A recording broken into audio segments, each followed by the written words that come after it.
Hey guys, today I thought I would do a video about my Brazilian iridescent blue tarantula. She's a sling right now, but I thought maybe I would do a little bit, tell you guys a little bit about them and a little bit about their care and stuff. I want to say I'm super excited. So I recently found out that my Brazilian blue sling is a girl. You can tell because Brazilian blue females actually are the only ones that are blue, and the males turn out to be brown. So, I mean, I wanted it to be a girl because girls have longer lifespans, and also because I really wanted that fun blue color. So when I got my baby Brazilian blue, she was just like a tiny wee little thing. She was maybe the size of my pinky nail, probably a little bit smaller. Sorry, my nail polish is disgusting. So she was really, really, really little. Got her, she was only eating about once a week. I don't know exactly how old she was. I got her from someone who kind of had a whole bunch of different slings to choose from, and they weren't really sure how old she was. So I got her, and she was in a pill vial because that's how you keep slings. And yeah, she was eating about once a week. Brazilian blue is actually one of the spiders that I've had the hardest time finding out information about.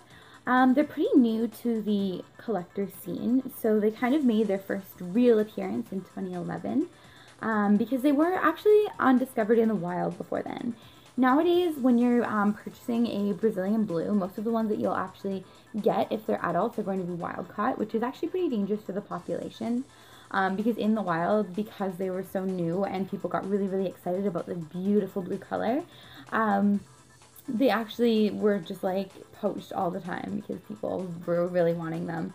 I actually didn't really know this before I went to pick her out because I actually was going to pick out a different spider instead, but I saw her and she called my name.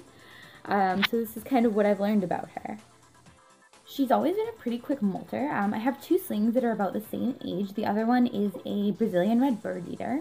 My bird eater is a really, really slow molter, where I found my Brazilian blue molts most often, probably about once a month she's molting. So she's molting pretty steadily. So that's good. Yeah, she's grown a lot since I've gotten her. I feed my Brazilian blue twice a week. So I feed her gut-loaded crickets. So if you don't know what a gut-loaded cricket is, it's essentially you take the cricket home, you feed it lots of like spinach, carrots, stuff with nutrients in it so that when you feed your spider, it's not just eating like empty calories. So I gut load crickets, and she's actually a pretty ferocious eater. So with my Brazilian bird eater, which is kind of strange, I don't really have to I have to kill the crickets beforehand, so I just crush their heads because she's actually a pretty kind of fraidy cat. Whereas my Brazilian blue has been the complete opposite. She will attack anything that comes into her little pill vial. She is nuts. Her, I find that feeding her twice a week works perfectly fine. For her enclosure, she's still in a pill vial because she's really, really small. But I do try and clean out any cricket legs that I see in there. I try to keep it a little bit, with like a little bit of humidity in there, but I actually find that she doesn't really thrive in humidity. And while I've read online that that's kind of like how most of them they like their tanks to be kind of misty and warm, she doesn't really seem to mind not having it all misty, and I find that when it is more damp in there, she burrows more, which is totally cool. She is a burrower, so she makes these like elaborate little hole patterns in her pill vial. It's crazy. Sometimes I can't find her because she's just like so hidden in the dirt. But if I leave the tank a little bit drier and just make sure that the soil is wet, so there's no like condensation on the actual pill vial itself, I feel like that's how she does best. That's kind of how she likes it most. She just kind of likes to have a little bit of like damp soil, so it's easy for her to kind of create tunnels in, but she doesn't need the moisture.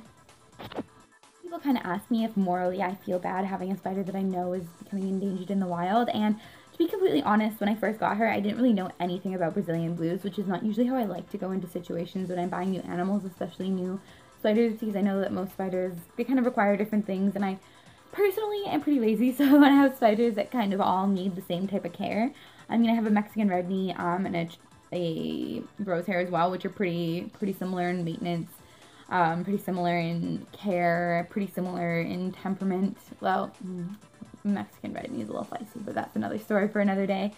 And so I kind of try and get spiders like based on what I know I'm already kind of doing. And I had never had slings before either, so that was kind of new for me as well. But I've found that the Brazilian blue is actually relatively easy to take care of as long as I make sure she has a lot of substrate because she does love to burrow. So I make sure that her little pill vial is about 3/4 substrate and then a quarter just like at the top for when she's feeding. She actually doesn't even mind. Like sometimes she'll just drag the crickets down into the into like a tunnel she's created, but for the most part, like I was saying, my other one loves to eat like dead crickets. She can actually handle like really small crickets. If I give them to her live, she will just demolish them. So that's kind of what I've been doing. She's a little bit of a hunter, which is good. Yeah, so that's pretty much everything about my Brazilian blue sling that I can think of. If you guys have any questions, let me know though, because I love spiders and I've kind of recently just started expanding my collection of spiders. So yeah, I really do love them, and I'll show you guys a little picture of what she looks like. Alright guys, I don't know if you can really see her too well. You can't really see her blue coloring in this lighting, but this is my beautiful Brazilian blue. I actually need to get her a new pill vial because she's recently molted, so she's outgrowing this one. But this is her, my little baby. And thank you for watching and subscribe.